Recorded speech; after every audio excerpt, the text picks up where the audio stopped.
Mnachechi nini? Siulize naongee. Unatuambia nini? Sema ndio bwana. Hakuna kitu unatuambia. Wewe, acha kuna pesa zako unadanganya hapa. We know the rights bwana. Hakuna kitu unatuambia nothing. Don't be serious. Nothing.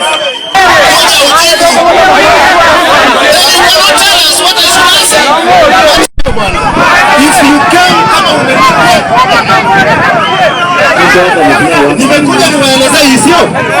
Sasa mbona mtu anabehave ni kama anajua? Kidogo tu. Kama unajua kuja uchukue mic ujibu niende nyumbani.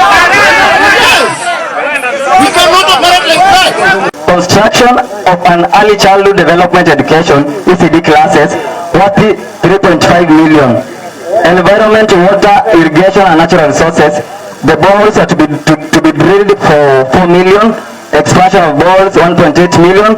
Spring protection across the world 2 million. Infrastructure and roads.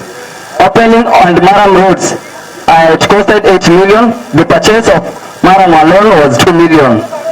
Trade, tourism and cooperatives. Construction of a market worth 4 million. Receiving cooperative societies worth 1.5 million. Urban development. Construction of border sheds allocated 1.2 million. The voters can testify that there is no project has been put in place. If I'm lying, the voters can tell.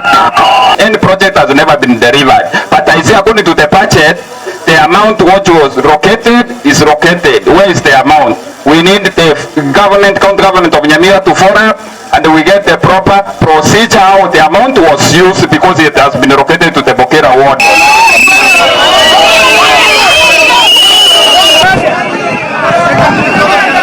Break